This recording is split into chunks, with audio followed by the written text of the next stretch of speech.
raw, uncut, and unapologetic. Welcome to Men Talking Mindfulness with your hosts John McCaskill and Will Schneider. Here we focus on helping men and those with men in their lives solve some of life's complex challenges through understanding the practices of mindfulness and how they can help. Each episode is in an environment free of judgment and criticism, with a focus on authenticity and inner peace. Let's dig in. Welcome, everyone, to another transformative episode of Men Talking Mindfulness. I'm John McCaskill, a retired Navy SEAL commander turned mindfulness and meditation teacher, and I'm here with my incredible co-host, renowned New York City yoga and mindfulness teacher and ambassador of compassion, well, soon to be, right? Will Schneider. How are you doing today, Will? Good to see you, brother. Doing great, John. Good, thank you. Fantastic to see you. Really looking forward to today's conversation. How about you? How you feeling? Yeah, I know, absolutely. Me too. I'm very much looking forward to it. And we've got something, or should I say someone, truly special lined up for our listeners today. Folks, have you ever felt that your life is missing something? That you're stuck in your head, tangled in your thoughts, and disconnected from what truly matters? If you answered yes to any of those, then we have a treat for you today. Our guest has not only walked this path, but has also guided thousands of others to find their own way. That's right. We're honored to have Luke Iorio with us today, a man of many talents, including coaching, mindfulness meditation, and hosting the phenomenal podcast On This Walk.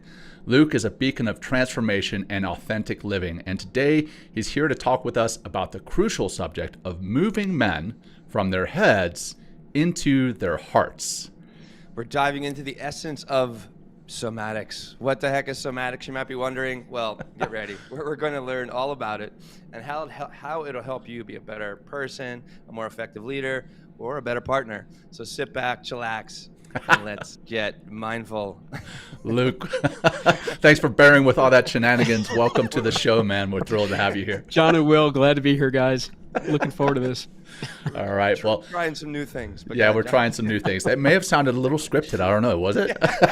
Not at all. Not at all. I loved, honestly, the look of sheer terror in your eyes when you started to say my last name. Dude, I was like, I'm totally going to screw this up. Even though I reviewed it, I was like, Iorio is going to pop out, but it is Iorio.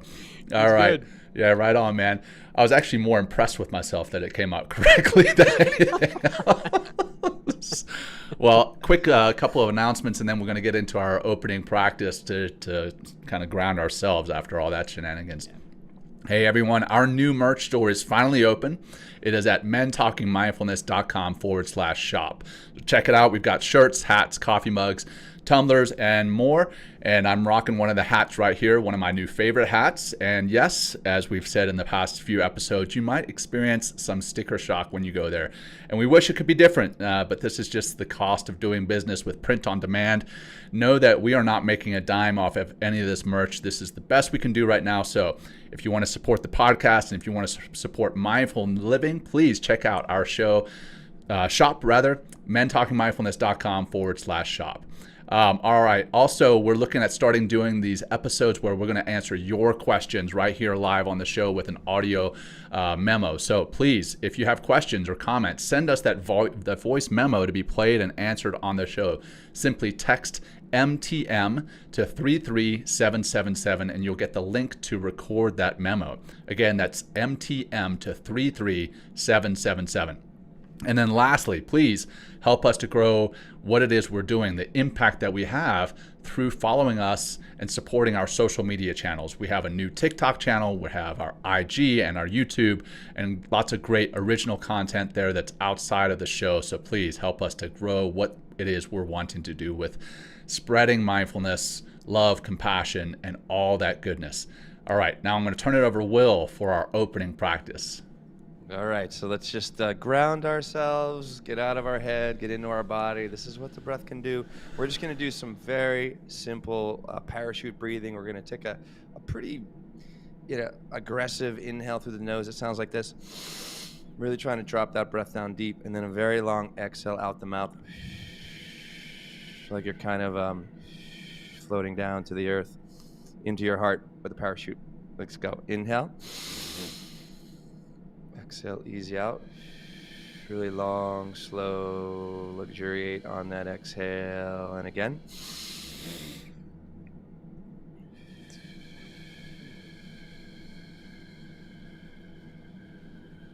I'll do 2 more in. Easy, easy, slow. Maybe relax your face, melt your shoulders 1 more time.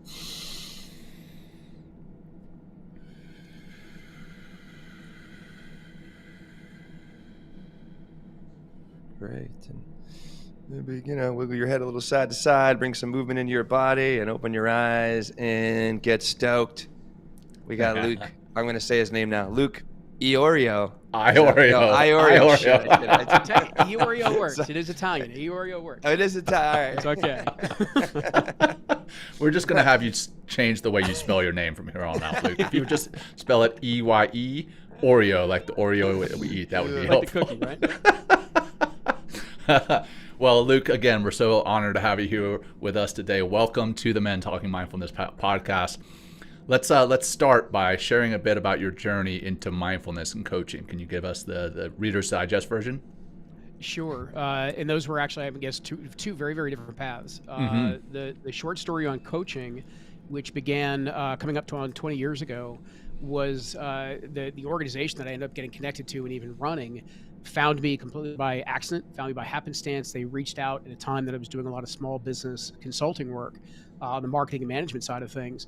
And they were a relative unknown in the coach training space. They reached out to me with a laundry list of questions to how do we build the business and how do we build our value and do we need more capital and all these things. And it's an email, to be honest, that on most days I probably was going to delete because it was just looking for free consulting advice. And I caught coaching at the end of the URL before I replied.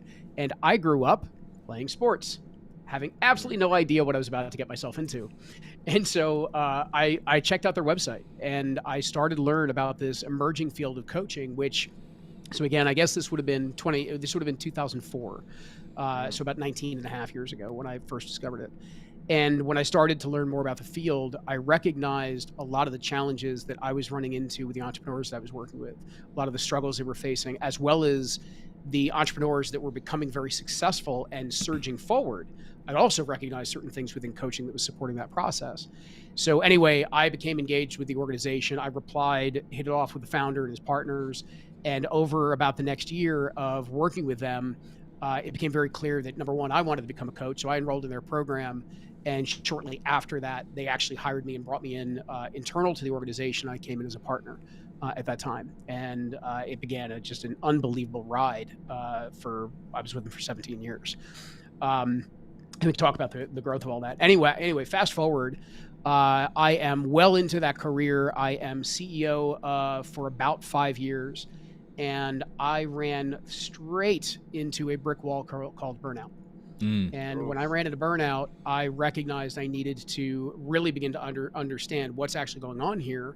And I had been touching, I'd say, the fringes of mindfulness at that time because it was starting to float around in a much more popular space. I guess this is maybe 10 years ago or so for me. And so it was becoming more popular. I was familiar with MBSR, with John Kabat-Zinn and some of that work. I was familiar with Jack Kornfield, but I never really dove further into it. And I finally recognized I've got to go in this direction. And I was fortunate enough to find one of the institutes, Nalanda Institute here in New York City. And when I connected with them, I found an approach to mindfulness that was not secular. I specifically wanted the spiritual underpinnings of the mindfulness path that I chose. And so I went down that route. And what it opened in me in terms of learning to really properly meditate for probably the first time in my life, at least for me, it connected me to a deeper form of meditation.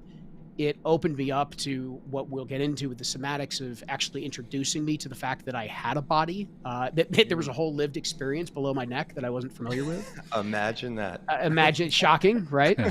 And as part of that path, I was also actually, because I didn't know this, Will, this ambassador of compassion that you're moving towards, I was also introduced to compassion-based mindfulness. Nice. And that blew me open in a way that I was not expecting. Wow. Beautiful. Thank you, Luke. And well, why don't we just dive right in and let, what's going on below the head, and below the neck? Like, what does this somatics mean? Like, or maybe just start with like, what was your experience of first connecting to your body, to your heart, and just getting out of your mind a little bit. So as we are a few men talking mindfulness, I'm going to speak to this from the man perspective, you could say. We can be, so know that I'm making some generalizations here. We can be very much prided on the fact that we rely on the strength of our intellect, and we rely on our ability to figure things out. And so that was also a place that I escaped to for the sake of certainty and safety in my life. When at times earlier in life where I wasn't comfortable with some of the feelings, emotions, things I was going through, experiencing in life, I retreated to my mind. I became really good at school. I became really good at work. I became really good at figuring things out. And so it was a kind of a safe place for me to retreat to. And I don't think that most men recognize that we want to pride ourselves in what we can figure out. We want to pride ourselves in what we've learned and how much we know, but we don't realize that very often we're retreating there. That's actually a place of safety for us. And so I didn't realize there was that much more that was going on in my body, because I didn't realize I was trying to keep myself safe from what I was actually feeling. And so when I was able to slow down through various mindfulness processes, and even just, those first couple of weeks of doing very slow, deliberate body scans and breathing body scans with getting in and dropping in and bringing my awareness and my breath to different parts of my body and saying, well, what does this feel like? What's here? What do I notice? And just beginning to have this wave of we can call it emotions, I would now call it energy, that would rise up that I wasn't aware was there. And as I went on later on to teach, because I can now explain this, I didn't realize I was going through this myself, was that as I started to get more and more aware of the physical sensations and emotional climate that was actually going on inside of my body, it feels like at those moments that you start to become a little bit less stable. It almost feels like you become a little bit less grounded, and you start to see or feel certain emotions more intensely. You start to feel maybe things like anxiety or worry more intensely. You're more aware of certain fear that's there. You're also more aware of when you're on a high and when things are just booming at those particular moments, that aliveness that takes over. And what's happening in those moments, what I was really becoming aware of, all of that was always there. It was always present. I just wasn't tuned in enough to recognize that was actually what was going on. And so there was a lot that I was suppressing. There was a lot I was repressing. There was a lot that I was keeping a ceiling on, even if in the moments of happiness and joy. And the more that I was able to drop into actually being present with and aware of my body and using my breath to bring that awareness to different parts of my body, I was discovering experiences that had been living in my body for 35, 40 years. Wow. I didn't know were present. And pains and wounds and traumas even that were there that I had never faced, I had never addressed. As well as the fact that the more I went there and the more I was willing to go to those tough places, the suffering side of what the human experience can be, the more boisterous my joy became. The more alive I came in, like the playfulness of who it is that I am, because it was like I gained access to this much bigger, wider range of who it is and who it is that I am and what this experience is. Nice. Well, with regards to the somatics for our listeners, again, as we were kind of discussing before we went live on the show, most of our listeners are men, but we have listeners from all genders. Can you share some practical exercises or tips for our audience, and then specifically for our hard-headed men that are listening, if they wanted to incorporate somatics into their mindfulness routine, what would that look like? Sure. Some of you actually may be more familiar with some of this than you realize, because when you start to get into things even as simple as a mind-body scan, you're beginning to move into the somatics. You're beginning to move into the body, right? So that's what somatics, the whole point of it, right? How do we move into our body? How do we begin to use our awareness of our body and our breath to begin to ground us in what we are actually feeling, sensing, connecting to in any given moment, as well as what is still present for us.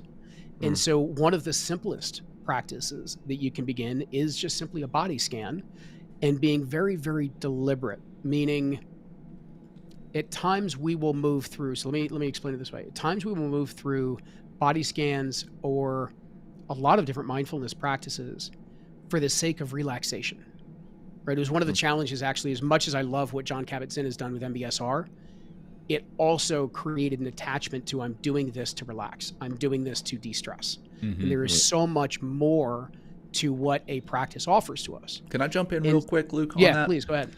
Like, I agree with like a lot of what Jon Kabat-Zinn teaches. And for those listeners who are not familiar with Jon Kabat-Zinn, he's kind of considered to be the father of mindfulness in the West.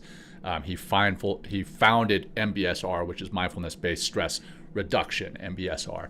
And I'm not a big fan of that term, actually, because I don't think like that term indicates that mindfulness reduces stress or implies that it reduces stress, and it does not. It in my mind, mindfulness gives you tools to better handle stress. You're still going to have the same amount of stress in your life.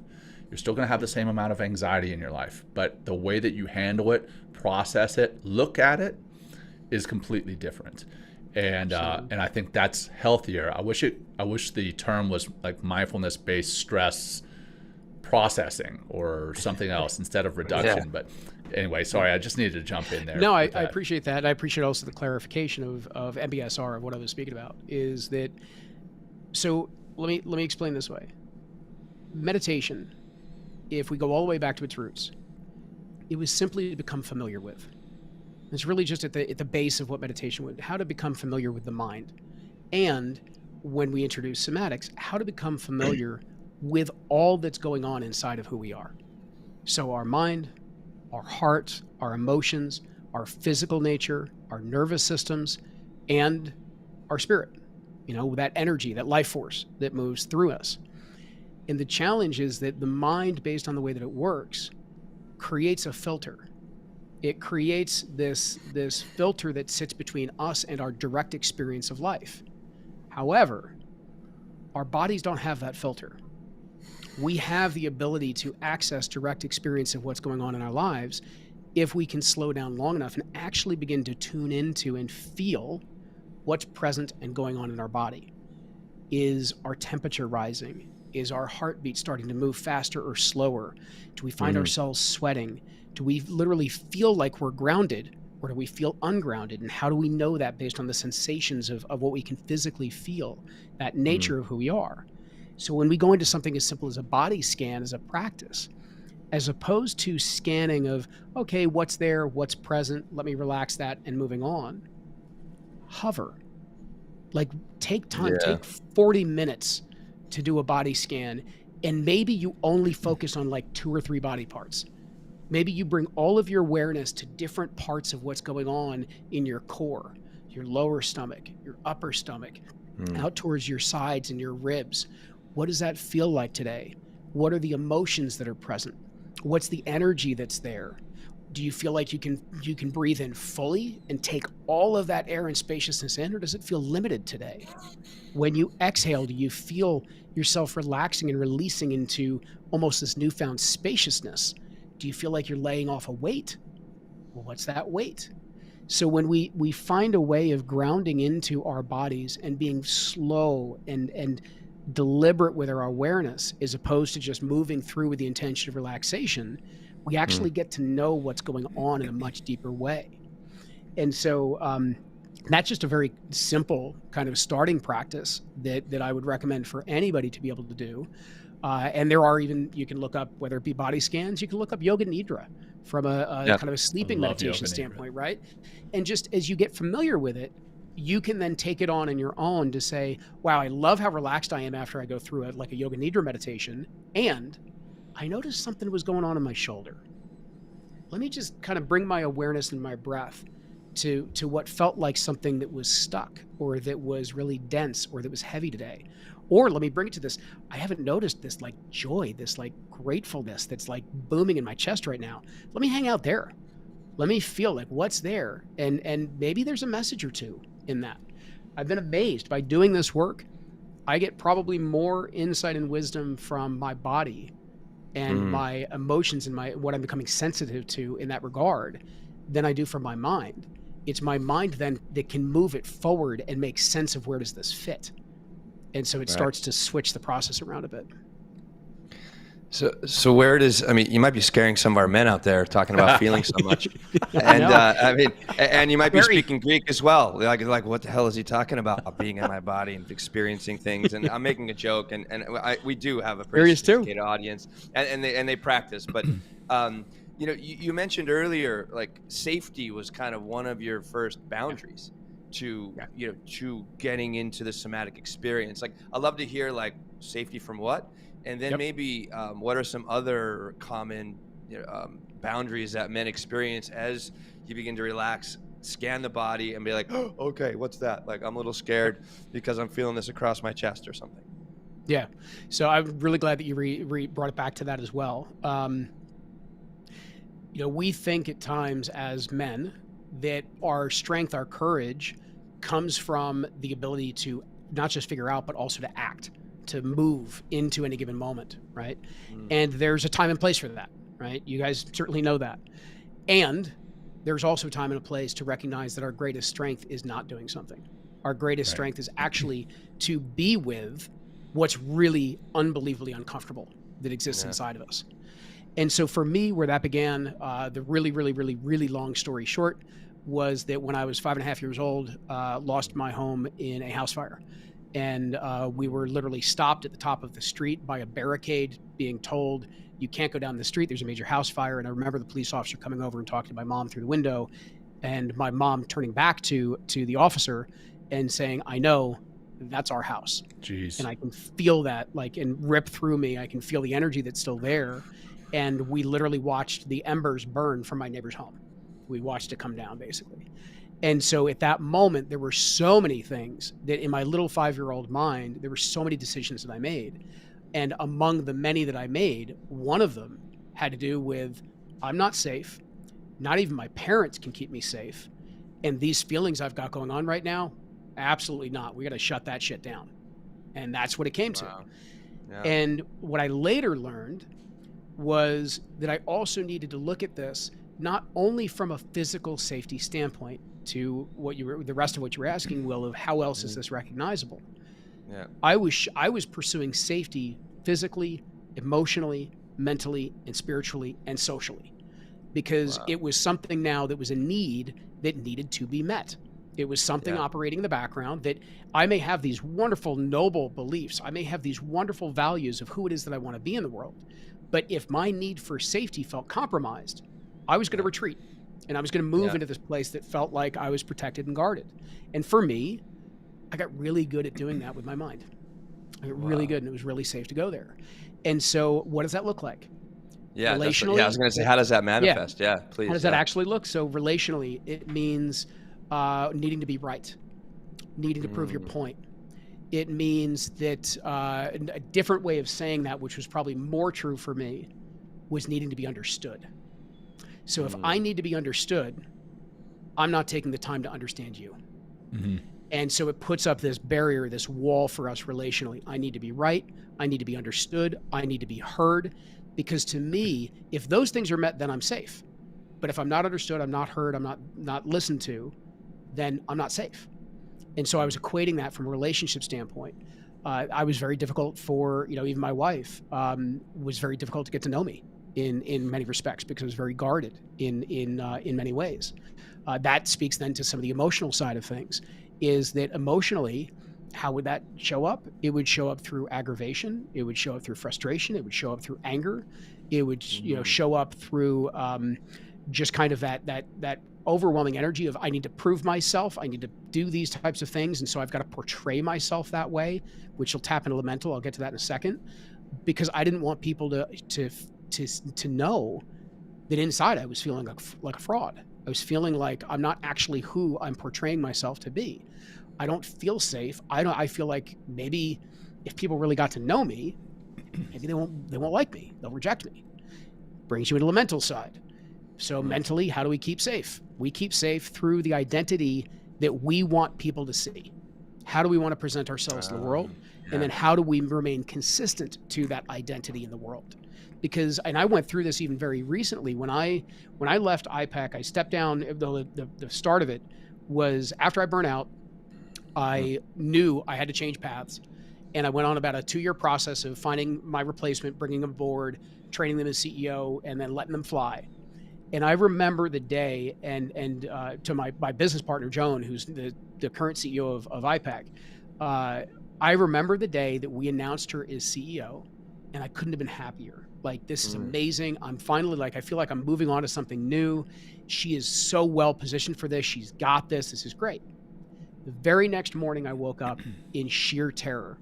What in the hell did I just do? Wow. Right. You had no identity anymore. What did I just give up? Exactly. Yeah. That was my safety. And even this journey that's continued for the 7, 8, 9 years since, I've become and moved much more into, as we joked about before I got on, the soft stuff. I'm moving more into emotions. I'm moving more into bodies. I'm moving more into spirituality. I'm moving more into the stuff that I would have looked at 10 years ago and go, oh, hell no. I'm not going to give that a shot. There's no way. And the more that I start talking about those things, every once in a while, I still get that voice in my head like, you really going to say that? You sure, you sure about that? Right? Because we form this identity and we want to keep it out there because we believe that that's what keeps us safe, when in fact, it keeps us from being free. Yeah. Wow. Yeah. The flip side of that, vulnerability, right? How do you see vulnerability playing into a man's journey, or anyone's journey for that matter, toward mindfulness and toward somatic healing? Mindfulness, both from especially when I got into more of the body-based, somatic-based work, and then compassion-based work, it allowed me to step into and understand what were the parts of myself that I was trying to protect in the first place. So I needed to be able to acknowledge that there was part of me that was playing the role of protector. And underneath, I had to ask the question, okay, what's it protecting?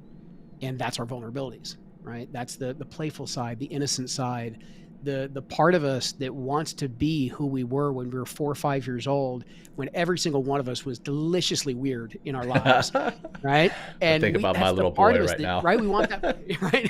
That's the part of us that we want back out there again. And we want to play with life with our adult wisdom. And so anyway, with that vulnerability, to me, I'll say it in 2 different ways. To me, that vulnerability is probably the single greatest gift that is given to us as being human. Because when you think of the most vulnerable moments where you have been able to be there for someone else, whether that be a time of crisis, a time of disaster, a time of deep hurt and pain, feel how connected you were to them at those moments. And then tune into how much you actually want people to connect to you that way too. To actually know you that way, to see you, fully see you. Well, that comes through vulnerability. And to me, the second part is I also think it is one of our greatest responsibilities as men. Because I believe the way that we're meant to show up in this world, with the strength that at times we've been endowed with the part of us that does want to be that protector of women, of those that we love, of this earth, we want to be able to hold such a space that other people feel safe enough to be vulnerable in our presence. And we can't be that or do that if we can't even be vulnerable in our own presence. But to me, that's some of the greatest strength that we can ever tap into, and it provides us a level of connection as human beings that I don't know if I've ever met anybody on this planet yet that is not yearning for deeper connection than what we experience right now on this planet. Let's talk about that a little bit, like the relationships that we have, right? The professional relationships that we have, the platonic relationships that we have, the romantic relationships that we have in our lives. Every time we turn around, we're in a new relationship, or we are in a part of a relationship, rather, not necessarily in a new relationship. Right. My wife didn't hear that.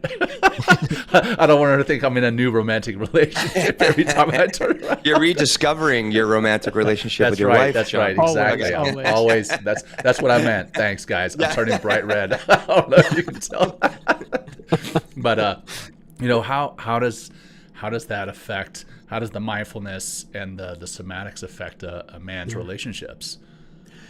I have become twofold. When I recognize in conversation with my wife, I am much more present to when I'm holding back, when I'm not present, when there is something within me that for some reason I'm having trouble moving out of me and sharing and allowing to be seen. Because now, from a somatic standpoint, I feel it so deeply that, and most of the time for me, it is this weighty feeling that I get in my gut, and usually at the top of my gut. And I mean, I can feel it like it literally feels like something is stuck there. That's like, okay, you're trying to hide this. You don't want this out. And you get aware of those physical, cues that your body's trying to send you. Your body's trying to say, hey, there's something you're not paying attention to here, right? And so now I'm more aware of that than ever before. So because of that, I can share about whatever that is as it begins to arise. Now, I want to say that doesn't mean that I always speak about it in the moment. There are times that I might need to step away. I might need a day or two to be with whatever the energy is, because I might not even be able to describe it right now. But I'm now aware that it's there, and I'm aware that if I don't tend to it, it can become a block between me and my wife, because it's something that I might be deliberately holding back from her once I am aware of actually what it is. And so I'm much more present to it. The other side of this is that I am more present to what's going on for her than ever before. So that it's not just the, hey, how was your day? Let's run through the activities of what you said, did, saw, whatever today. I want to know what your experience was. Mm-hmm. How did you experience today? When you were doing those things, or you had that interaction, what was that like? How did that come up for you? I don't do that enough. Right? Yeah, on both sides, asking and expressing. It's just a total different level of presence. And when we get into those types of interactions with our loved ones, it makes it so much richer. And you were joking of it's all these new relationships. You don't want to convey to your wife that there's a new relationship there. There's part of it though that when we get into it, there is a newness that we feel, because it's almost like we're always discovering more and more about the person that we're already in love with. And frankly, actually, I'd say for a lot of individuals with relationships that are struggling, it's the things that we're not getting present to, that we're not expressing, we're not allowing ourselves to actually face and feel, that then become the blocks between us. If we can clear that, in many instances, you can fall back in love with whomever your partner happens to be. Or you'll get to a point where you can see each other for who you both truly are. And if that's no longer the same path, it's no longer the same path. But it's not being chosen out of this blind spot, out of this unconsciousness, these blocks that are standing in the way. Yeah, and you have that's why the practice is so important, because if we're able to sit with ourselves, right, especially that body scan, we're able to be with whatever our emotional experience is on the inside, and we slowly through practice, being with it, moving through those barriers, and we're able to develop like that emotional vocabulary. It's like, oh, I'm feeling this way. And, by creating that space to practice and kind of get in touch with yourself, I mean, we begin to show up better for everyone in our lives. Like, you've worked with like a lot of different men. Like, what is that journey like? I know it's different for every man, but what is that shift like for a man when the light bulb goes on? Or is there a particular thing that always kind of comes up when you work with these different men? But like, what is that shift like, from this, this clouded of judgment and being protected and being safe versus like, here comes a light, and you're like, oh, wow. I would say the best way that I could probably put it, which I do actually think is probably true for every experience that I've witnessed myself or been part of. The light bulb goes on when all of a sudden I as a man feel like I'm seen for the first time. Oh, wow. That just hit me. Yeah. I felt that. Yeah. Yeah. And when I will say my greatest joy in that work is when I get to do that or be part of that, whether being literally in the experience or facilitating the experience, and it's a group of men. Yes. There is something very, very special about a man being seen by other men. And it's almost like you feel like you not only are getting seen, but there's part of you that's getting called forward at the same moment.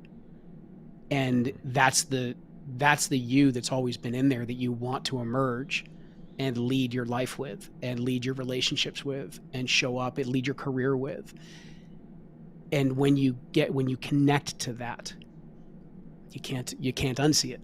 You can't be unseen at that point, right? You can try to hide, you can play your games again, you can do all those things, but the man that witnessed you or the men that witnessed you, they know who you are then. And they can keep calling that version of you forward. Yeah, that's beautiful. Well, I'm curious, when I first said that, I'm curious, you said that hit you. I'm curious if you could say more about that, of what hit you. Well, because I've been seen, and it's a real event. Like we especially, you know, I sat in a men's group for a long time, and we would deal. That was a big part of the experience, is really getting vulnerable, really being heard, you know, expressing yourself. We'd go always into the body, because it just has its own way of connecting us, not just to ourselves, but with the group.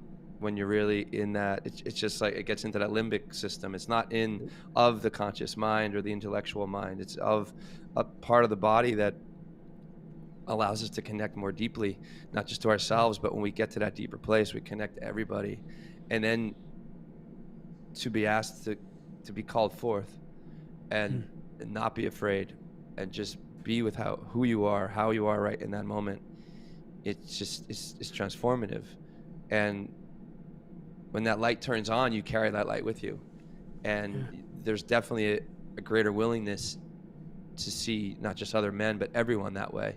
Or at least I think there's also a knowing that we all have that light inside of us. And, you know, we burn brighter through connection, you know, through, you know, getting in through vulnerability. And that's kind of, I guess what the kerosene or the torch, maybe just, you know, keep accessing that vulnerability, and it just really starts to, you know, illuminate that flame, and can create an entire conflagration with men.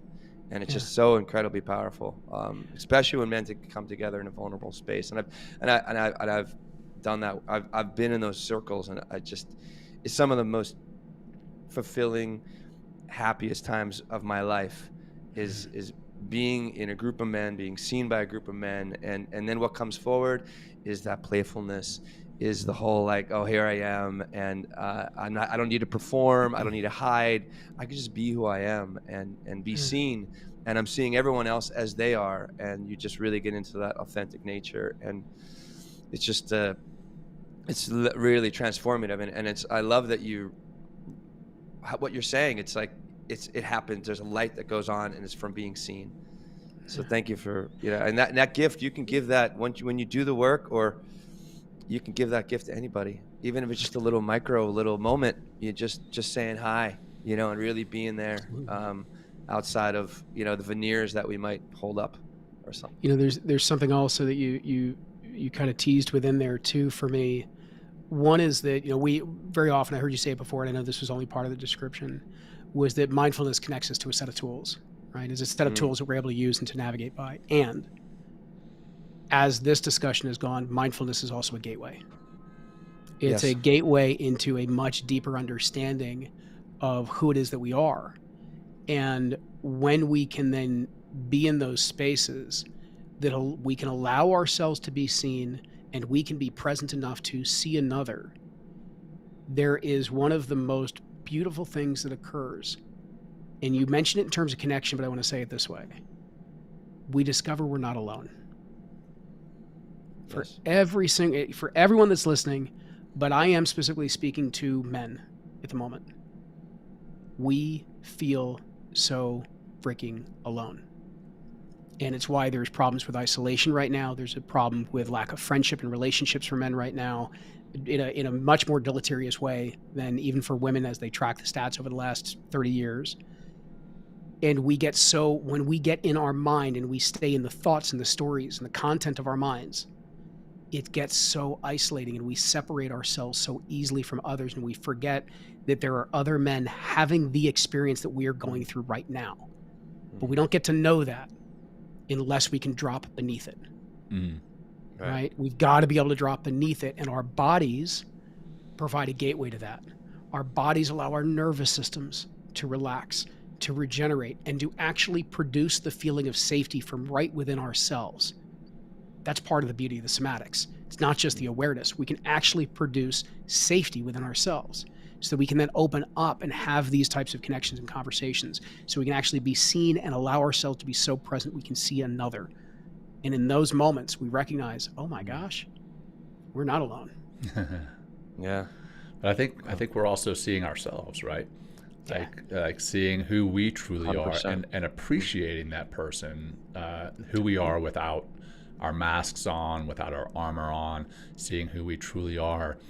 And, you know, sometimes doing this show, every once in a while I'll have someone who reach out to me. You know, we have a lot of people reach out in positive ways. Hey, you guys are doing great stuff. You're spreading goodness. But every once in a while, I'll be like, somebody will reach out from maybe my past life in the SEAL community. They're like, "What are you doing now? You're teaching mindfulness. What is that? What is that?" And kind of in a negative connotation almost. And that leads me to my next question. You know, a lot of the, I hate the term toxic masculinity, because so many people are starting to use that term as masculinity. They're saying that all masculinity is toxic, and it's not. There are two separate words. You put toxic in front of masculinity, two separate words. But how does mindfulness and how do somatic practices challenge or shift the paradigms of quote unquote toxic masculinity? Sure.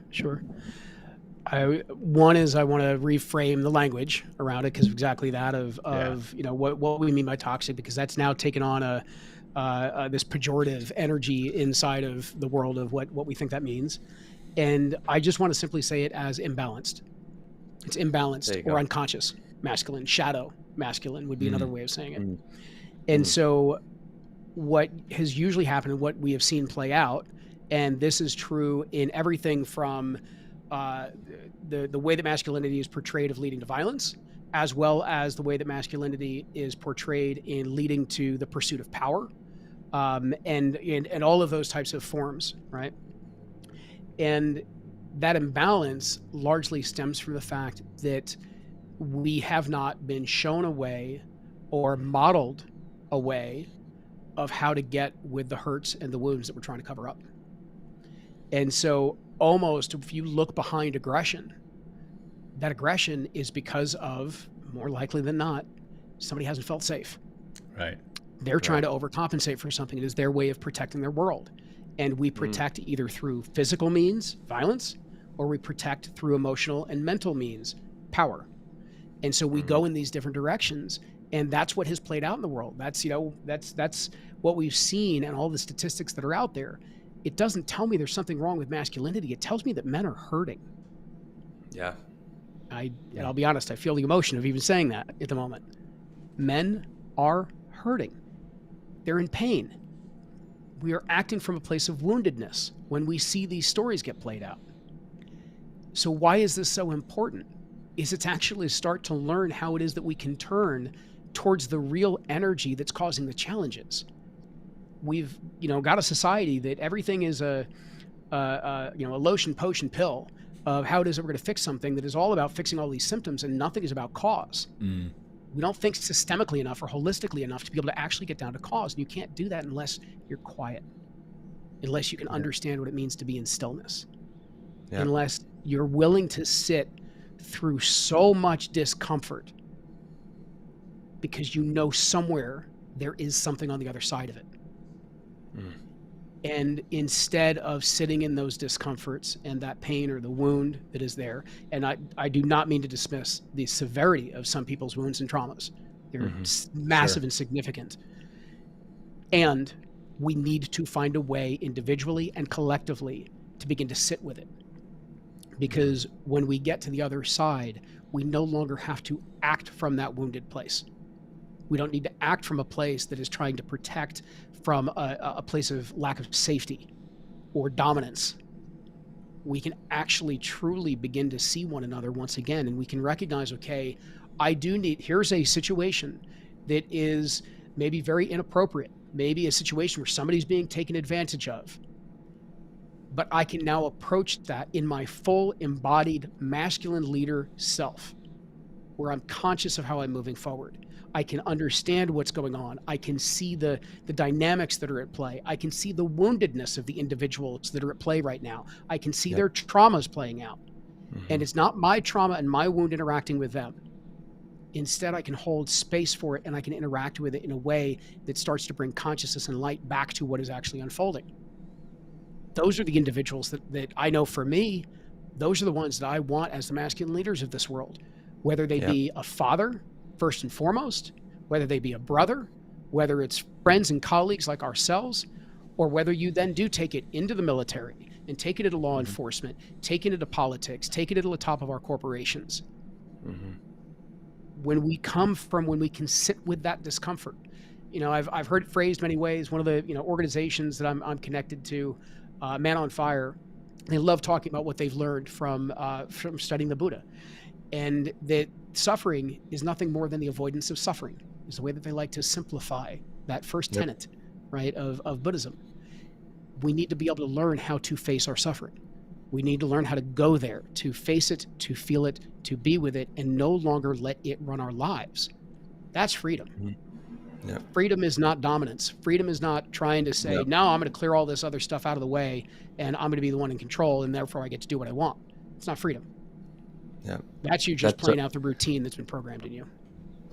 That's like one of the first principles of self-compassion is turning towards your suffering, turning towards. And you also bring up, I've done a few Vipassana meditations, like a 10 days of meditation, and all you're doing for the last 4 days is you're sitting and body scanning at 1 hour every meditation for 10 hours a day.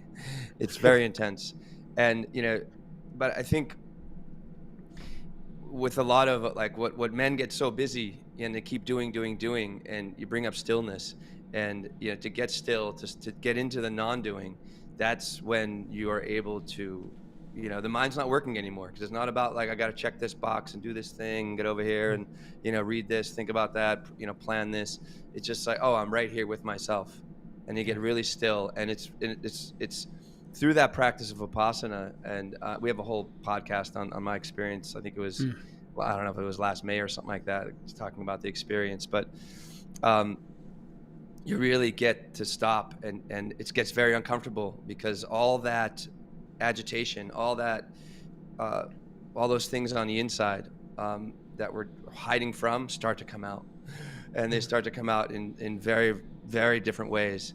But also that practice has helped me to get very deeply in touch with everything that's going on. I can feel anxiety or stress coming up like really, really quickly. But like you mentioned as well, I can see it in other people. I can see it very, very, very easily how people are hiding what they're doing, the games that they're playing in order to hide from their own suffering.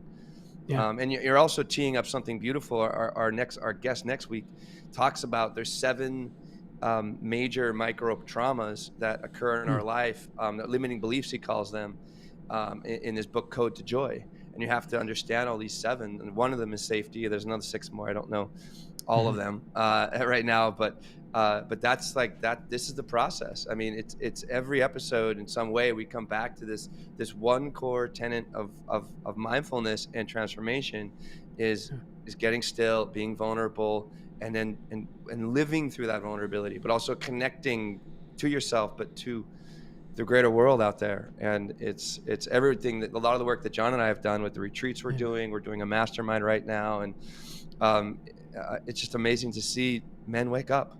And that's, I think that's one of the reasons they stay so attached to this show, because we give them so many different opportunities to see their life in a different way. So maybe they can wake up a little bit more effectively in that aspect of their life that they might be missing right now. Absolutely. So I resonate so much what you're saying.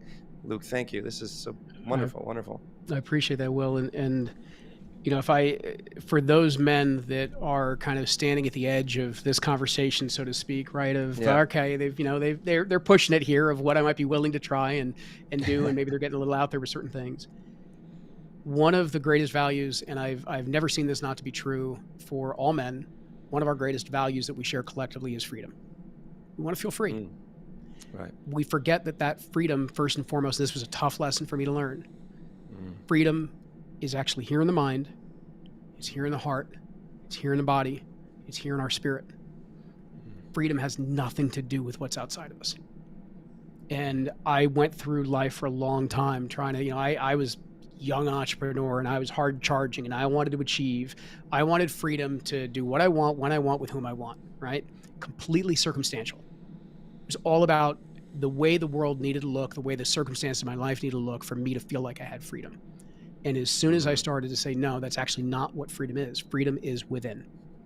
It's to be free in my mind, that I'm not ruled by my past conditioning. To be free in my heart, that I'm not ruled by my last wound, or the wounds that have hurt me the most or cut me the deepest. To be free in my body, to be able to, no matter what's going on from an ailment standpoint, to connect to the amount of life force that we all have access to. To be free to actually connect with whatever we call spirit, soul, or otherwise, or life force within each and every single one of us. To me, that was a completely different level of freedom that I wanted. And I will be kind and say I will also add the warning that I wasn't given when I made that pivot, which is that as soon as I said I wanted to be free within, life brought me every single way that I was not doing that for myself.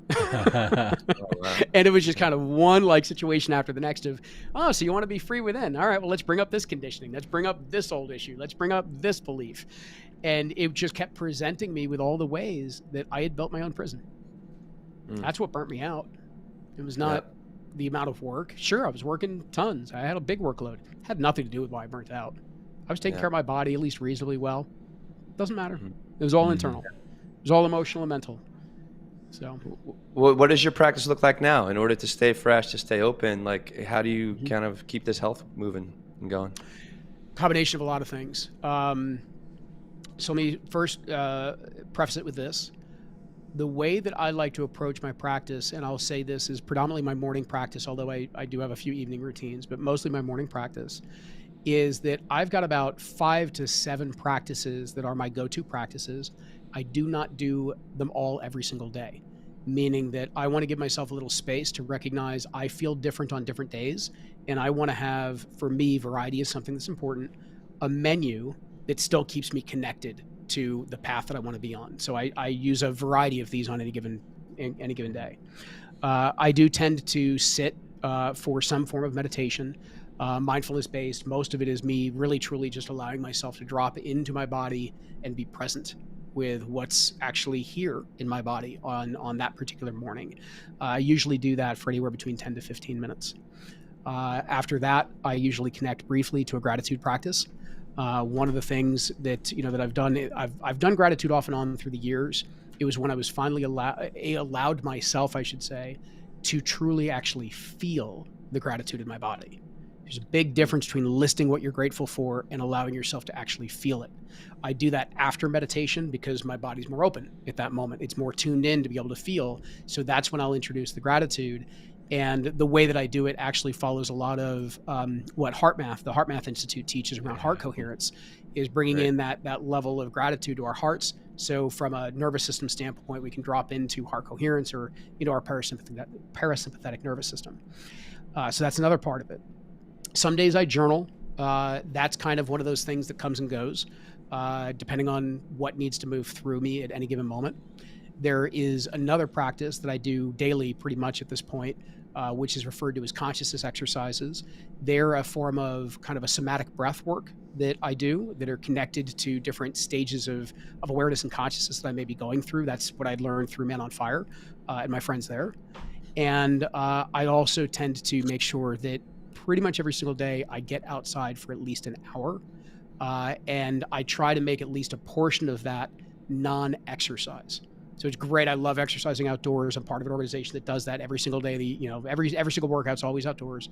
But I try to give myself at least a few minutes every single day where I can just sit and breathe the air. I can feel the wind or the rain or the sun or whatever, or the cold or the heat, whatever's present, because that brings in a different level of sensory awareness for me, as well as it's immensely grounding.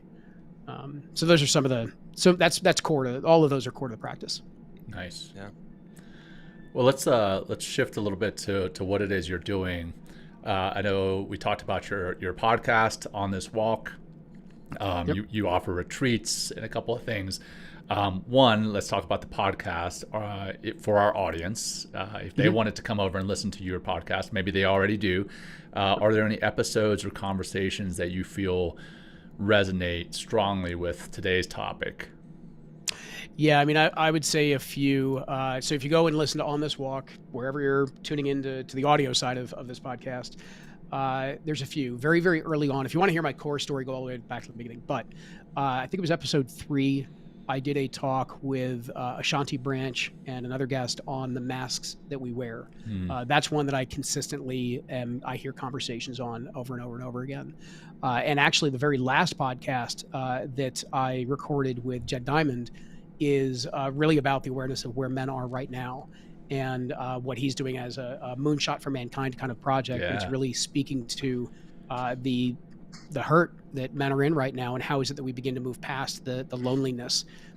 Right there, that one. Yeah. We had I just Jed talked to on. Jed. He's fantastic. Actually talked to him offline a few times in the last couple of weeks, actually, too. Yeah, he's great. But it's a great, yeah. It's a so actually, let me explain why that one. What the podcast is, just to give the quick orientation. I decided to start laying out and sharing what my journey has been over the last 7 or 8 years, because I came out of a background not only in coaching, but in that role in coaching, I was studying neuroscience, polyvagal theory, positive psychology. I was, all the contemporary stuff that was informing how do we support our clients as coaches in the most effective way possible. So I was very familiar with a lot of the contemporary stuff. When I burnt out and I headed towards mindfulness, I chose one that was rooted in the spiritual tradition of Buddhism, not just secular, because I knew there was something there, and it pulled me down through a wormhole where over my 9 years, I guess, since, I went through Buddhism. I've studied a little bit of the Tao. I studied a little bit of Gnosticism, Christ consciousness work, studied with the indigenous.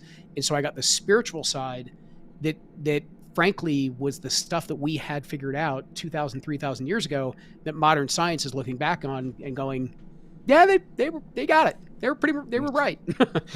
And so anyway, I share that where the podcast shares that journey, meaning those stories, those teachers, those guests, the friends that I ran into, the colleagues that I met along that whole journey, and where it is presently is the fact that I've been very, very called towards men's work in the last 18 months. And so why Jed came up and some of the others of the more recent episodes are because most of my focus now is in serving men so that we can step into that embodied masculine leadership that we've been talking about. Nice. Yeah. Well, then what else are you working on, and what would you like to promote? And then if our audience wants to hear from you, or rather get a hold of you, what's the best way for them to find you? Sure. So a giveaway, something that, to support everybody, I've got a workbook that is around helping you connect to your life's alignment, right? What's your life's true alignment? And so it takes you through helping to better understand what is it that you really value most and matters most to you in this life. I'm sure you'll find the link down below, but it's just simply onthiswalk.com/alignment. And you can just download that for free. The other project I've got going on, I've mentioned him a few times here, is that I'm very close friends and an advisor to an organization called Man on Fire, or Man on Fire Rising is the best way to find them. And they are deeply connected to the types of men's work that I'm talking about right now.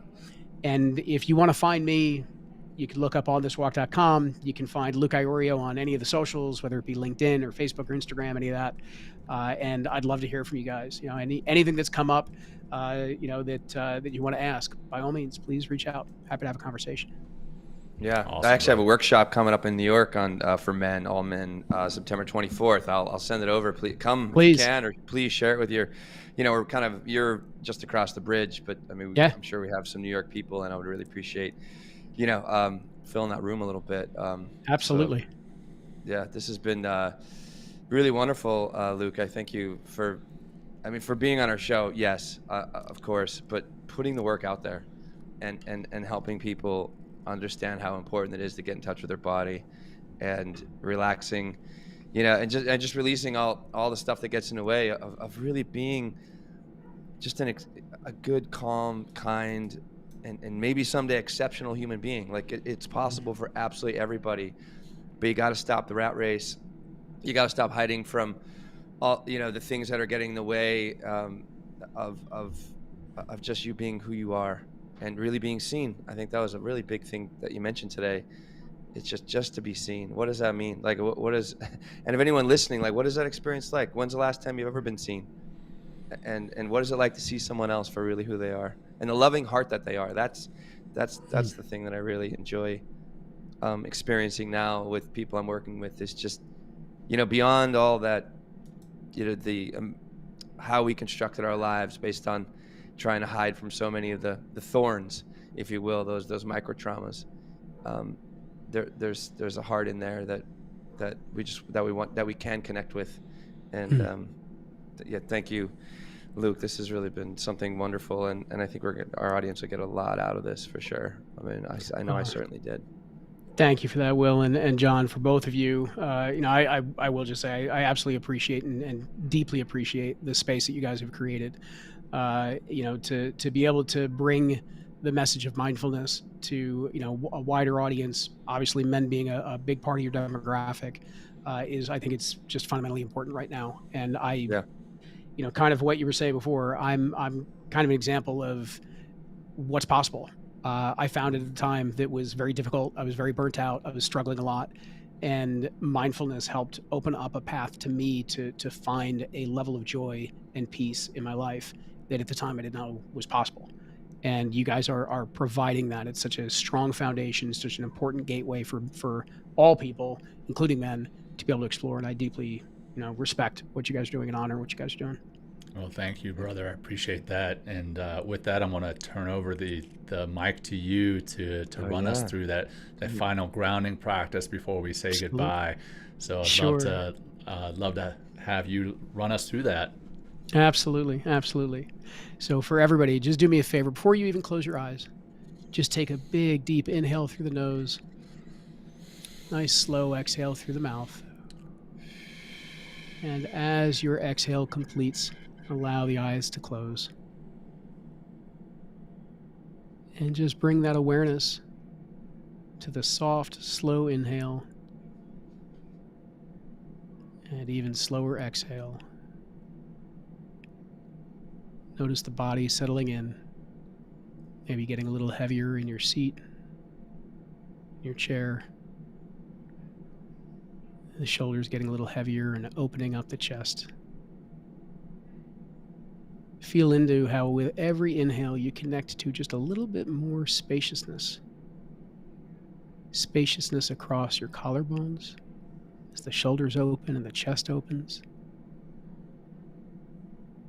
With the next inhale, recognizing that spaciousness that even creeps across the hips,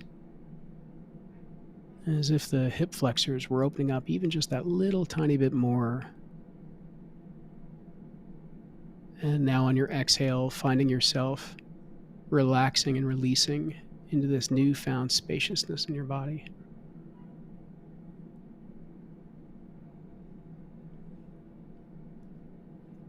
And now we're just going to take 5 clear breaths. And as we do this, just allow anything that has risen in our conversation, that has spoken to your hearts, to be present for you now. Taking in a big, deep inhale through the nose. A little sip of air at the top. Hold that for a second. And now exhale through a pinhole in the mouth. Very slow.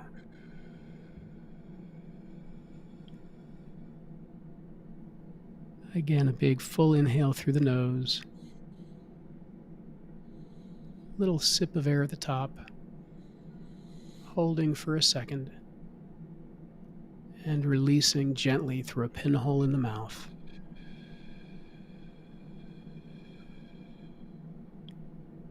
And let's pause at the end.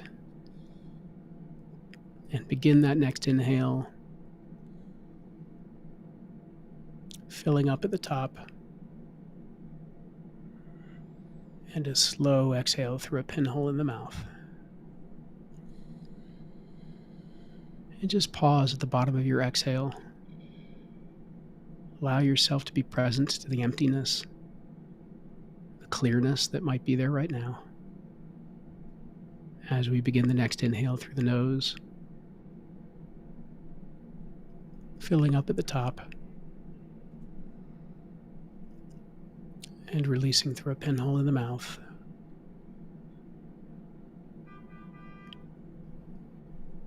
Pausing at the bottom before our last full breath. Full inhale through the nose. A sip at the top. And as you exhale, feel all of that air, all of that energy just flow down through your body, relaxing and releasing all the way down through your feet, connecting you to the earth, feeling its presence. And when you are ready, coming back into this moment and opening your eyes. Ooh, man. Thank you. You've got a great voice for meditation, man. Holy cow. That was like, seriously. Thank you, John. I was like, I think I'm ready for a nap. That was All awesome. right. That's a good thing. All right. Hey, Luke, such an honor having you here with us today. Thank you so much for your time and your wisdom and your openness, your vulnerability. Fantastic information, and I'm sure it's going to land with our audience.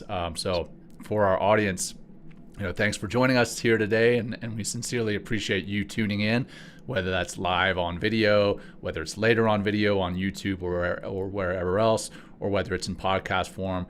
We appreciate you, and please share this episode with your friends, your colleagues, your family, whoever you feel could benefit. And again, like I always say, a hint, that's everyone. Anyone could benefit from this. And then please give us a review and subscribe to the podcast on social media. And, if you have any ideas on guests or topics, please share that with us. And lastly, if you have any memos, voice memos, questions, comments, complaints even that you have about the show, please text MTM to 33777. That's MTM to 33777. And that, ladies and gentlemen, is a wrap. Until next time, take care, everyone. Peace. Yeah. Thanks, everybody. Peace. Thank you for joining us today. We hope you walk away with some new tools and insights to guide you on your life journey. New episodes are being published every week, so please join us again for some meaningful discussion. For more information, please check out mentalkingmindfulness.com.